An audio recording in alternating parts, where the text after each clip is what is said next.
Welcome back.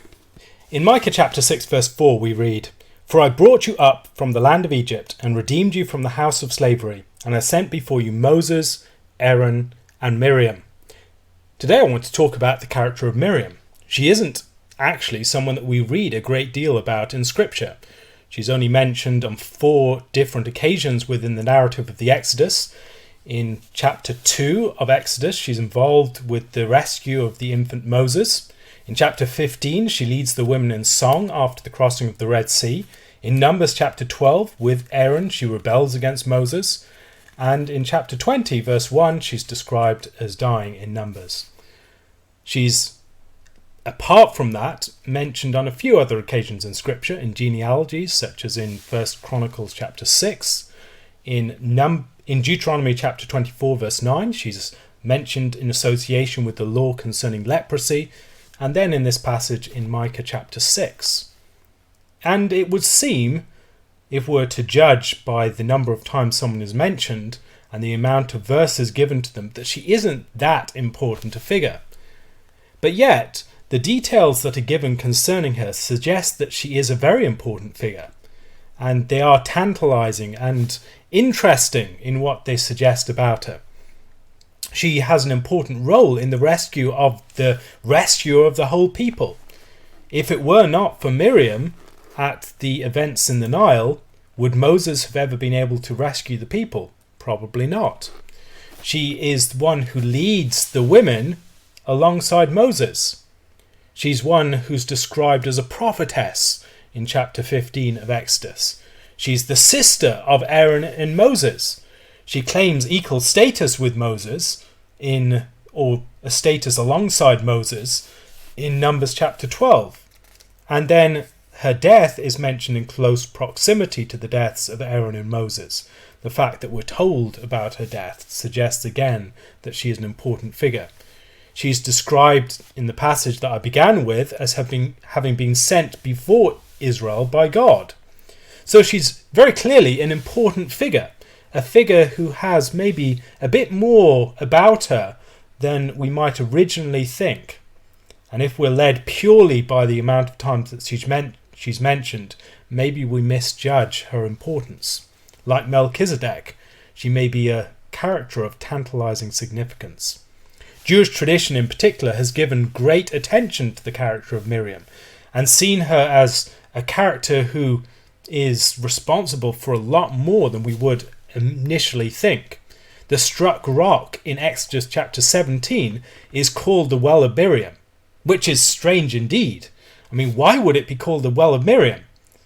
Think about it. Miriam is not even mentioned in that passage. The last time that she's mentioned is in chapter 15, where she leads the women in song as they cross the Red Sea. So why would the well be called the Well of Miriam when the water comes from the rock? The death of Miriam is connected with Israel's loss of water in Numbers chapter 20. Again, just because the events occur in such close proximity doesn't mean they're connected. Why would they think that they were connected? And then finally, people like Rashi have suggested that the ritual of the red heifer might be associated with the death of Miriam. He only makes a loose connection that talks about the way in which the death of the righteous can atone in the same way as the ashes of the red heifer. But that association with Miriam is an interesting one. Why are they seeing such significance in this character who is not mentioned that much? And why these particular forms of significance? These are not the things that we would expect to see alongside the character of Miriam.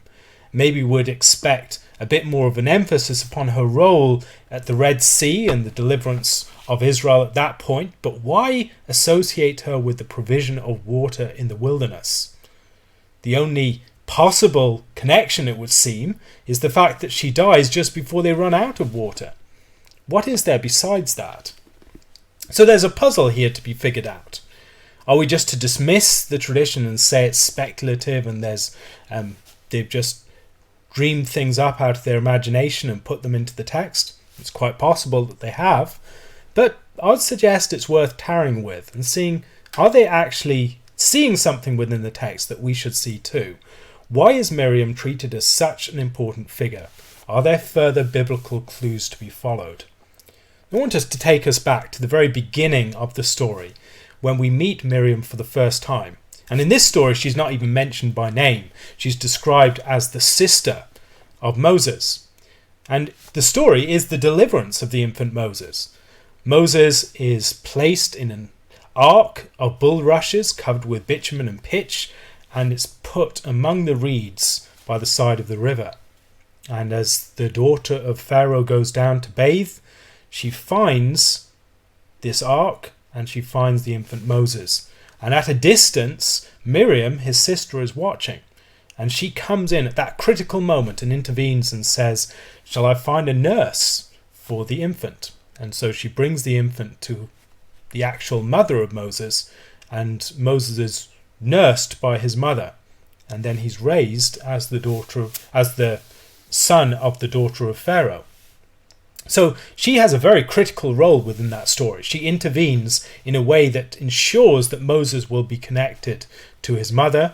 And also, maybe if the daughter of Pharaoh was wavering at that point, it's the action of Miriam who actually suggests a specific course of action to take and provides for the actual means by which Moses can be raised and provided for. She settles things in a way that ensures that he is actually delivered. She watches from a distance and she provides a nurse by intervening at the key moment.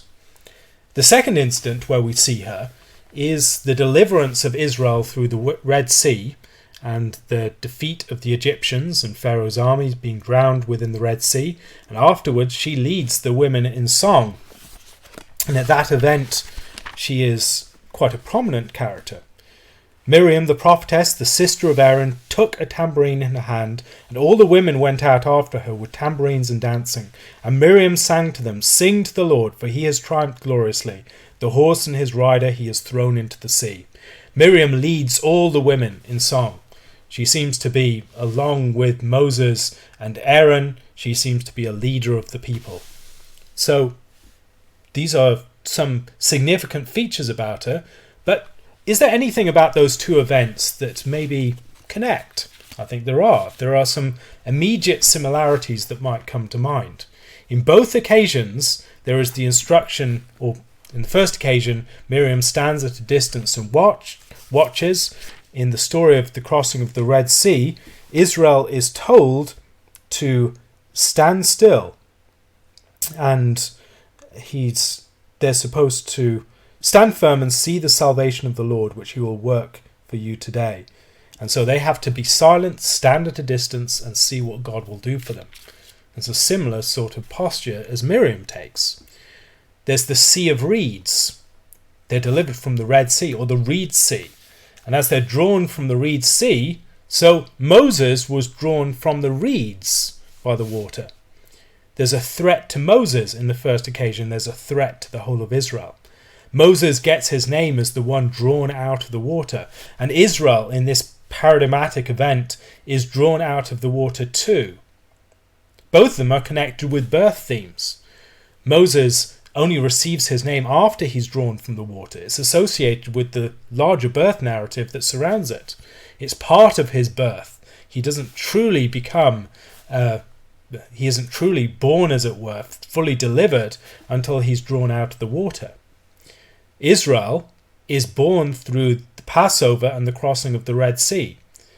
It's one of the reasons why we have the law of the firstborn that's given just before the crossing of the Red Sea and in association with the Passover. The bloody doorposts. The doorposts are associated with birth, the opening of the womb, the birth of the firstborn, and then crossing through the narrow passage, crossing through this narrow passage and being delivered into a new situation. It's a new birth event. And so the infant Israel is delivered just as the infant Moses was delivered. And Miriam, at both occasions, standing from a distance, then sings in rejoicing at the second occasion. These are a set of connections that present these events not just as detached occurrences, but as one that foreshadows the later. And in that occasion, Miriam's role is maybe prophetic in some way. Her role anticipates what will later occur, that Israel will be delivered in another way. What happens to Moses later happens to all of Israel, and Miriam is associated with both deliverances. So we've got those two incidents. Those are the two initial incidents in the story of Miriam. There is a fourth and final incident, which is her death, and that occurs in Numbers chapter 20. And the people of Israel, the whole congregation, came into the wilderness of Zin in the first month, and the people stayed in Kadesh, and Miriam died there and was buried there. And then the next verse, now there was no water for the congregation, and they assembled themselves together against Moses and against Aaron. Now, why would we associate those two things? The death of Miriam and the fact that they run out of water. Well, if you read what happens next, Moses strikes the rock. The place is called Meribah, Kadesh, and then there are a number of questions that we might ask. Why is this the first water crisis that occurs for Israel since before Sinai? This is almost 40 years later. They've been in the wilderness all this time. If there's one thing that we associate with the wilderness, it's lack of water. And yet, they don't seem to have had a water crisis for 40 years. And now suddenly Miriam dies and there's a water crisis. What is the connection? Why the rock? Why that particular rock being mentioned? Why is it called Meribah in the same way as we have an earlier Meribah? And I think as we look back, we'll see we've heard the story of a rock being struck before. In Exodus chapter 17, the rock that is struck is near Rephidim, and it's a place called Massa and Meribah because they contend with God at that place and they grumble. And Moses strikes the rock and water comes from it. And the implication is that they were provided from the water that flowed out of that rock, like a river, presumably, not just a trickle, but a larger river flowing from that rock. They were provided for 40 years from that source of water. And then, just as Miriam dies, the water dries up. At that point, it becomes a bit clearer why there might be some association between these two events. Israel has been provided from one source of water for almost 40 years. And then, just along with the death of Miriam, it dries up. Maybe that's not an accident. Maybe it's something that's associated. And the rock event that happens immediately afterwards, when Moses strikes against God's command, the rock, a second time when he should have just spoken to it, maybe that is an event that should be seen as parallel to the earlier rock striking, and helps us to see that there's a continuation of that one rock as the source of provision for all those years. Now, incidentally, this is something that we see in 1 Corinthians chapter 10, where Paul describes the rock that followed them as being Christ. Now, as you read through the Jewish tradition, it will refer to this sort of myth of a travelling rock, and when Paul is using this, and when the Jewish tradition is speaking about this, not drawing this from nowhere. It has a good reason for saying this. Just as Paul has good reason to say that the rock that followed them was Christ. There's a very good argument for why he says that the rock that followed them was Christ. If you're interested, just ask me, and in my Curious Cat account, and I'll give an answer to that. But there are these two rock events. The first rock that was struck near Rephidim, the rock at Meribah and Massa, provides for 40 years, presumably. Now, there are some earlier water crises. The earlier water crises are found in chapter 17. We mentioned that, the striking of the rock at Massa and Meribah. And then that rock, that well that's formed there, is called the Well of Miriam. Now, perhaps it's because it dries up just as she dies. But yet, why would we associate those two things? We've still only got the weakest of connections. That rock has provided water for almost 40 years and then dries up when Miriam dies. Why would we suggest that there was any stronger connection than just an incidental one? Why is the well called Miriam's? Its cutting off occurs at the same time as Miriam, but this does not seem to be a very strong basis. There is one further water crisis event that occurs within the story of Exodus, and it occurs in chapter 15. At the very end of chapter 15, there's a crisis at a place called Marah. They travel for 3 days, and they find no water during that time, and then they find water and it's bitter. They can't drink it. It's water presumably that has all sorts of minerals in it, and it's just not fit for drinking. And so Moses, at the instruction of God, casts a log into the water and it's made sweet. And then on this particular occasion, they are tested by God. Later on, they will test God at Massah and Meribah. And these two events maybe are paralleled with each other. The first is the testing of the bride, as it were. Maybe this is connected with the bitter waters that are given to the woman suspected of adultery in chapter 5 of Numbers, that Israel is being tested. Will they be faithful? And they will drink, and will they prove faithful or not? But he casts a log into the water and it's made sweet. What is going on in that passage?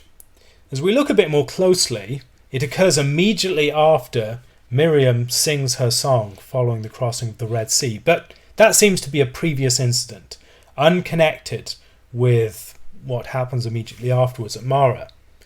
But yet, when we look a bit more closely, maybe there is a connection.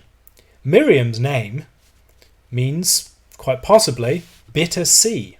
Others have suggested it means rebellion. And it's the same Hebrew consonants as it's Mem, Resh, Yud, Mem, and those consonants are also found in the story of the bitter water at Marah. Marah, bitterness, is associated with bitterness. Miriam's name is associated with bitter sea, bitter waters again. What is it about Miriam and bitter waters? Well, maybe there's a play upon her name here. The event occurs immediately after her song, and then the next event, water crisis, is the crisis of the striking of the rock at Meribah. And once again there's a possible play upon the name of Miriam. Meribah, Miriam. There's another Meribah later on in Numbers 20, which appears immediately after Miriam's death. So we have 3 water crises within the story of Exodus and Numbers, within the story of the Exodus more generally, and each one of those seems to be playing upon Miriam's name in some way.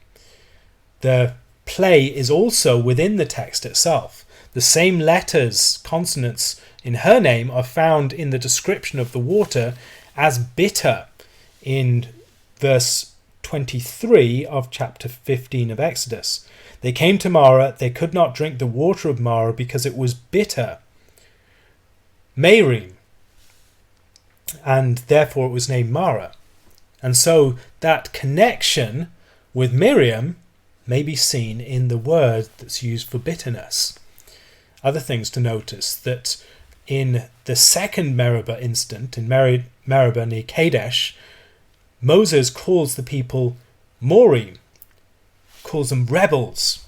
In Numbers chapter 20 verse 10, he says, "Then Moses and Aaron gathered the assembly together before the rock and said to them, 'Hear now, you rebels, shall we bring water for you out of this rock?'"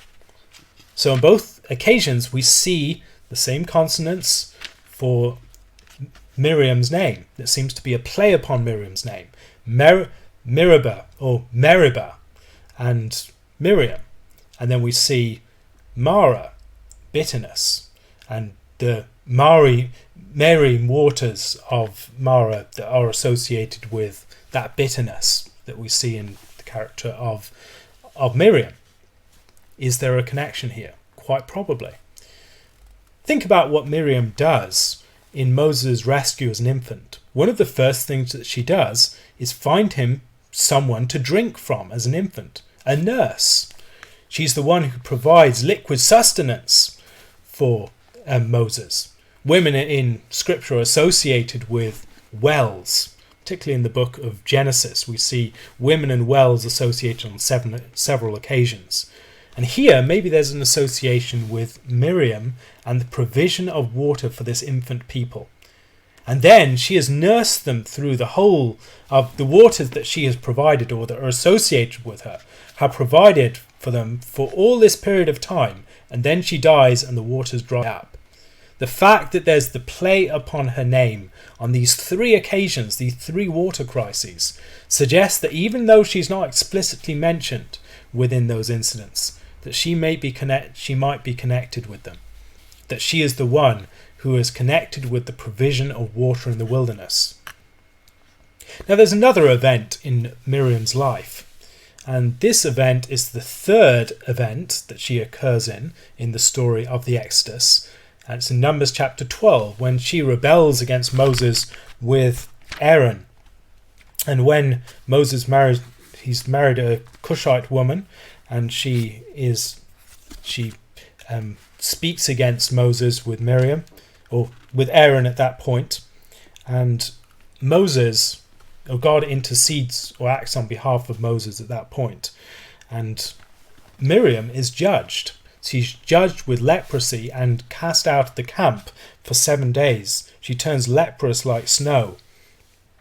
And Aaron intercedes for her. "O my Lord," to Moses, "do not punish us because we have done foolishly and have sinned. Let her not be as one dead, whose flesh is half eaten away when he comes out of his mother's womb." And then she ends up being shut outside the camp 7 days, and after that she's brought in again. Miriam was shut outside the camp 7 days, and the people did not set out on the march till Miriam was brought in again. After that, the people set out from Hazeroth and camped in the wilderness of Paran. So she is afflicted with leprosy, and this seems to be an odd occurrence.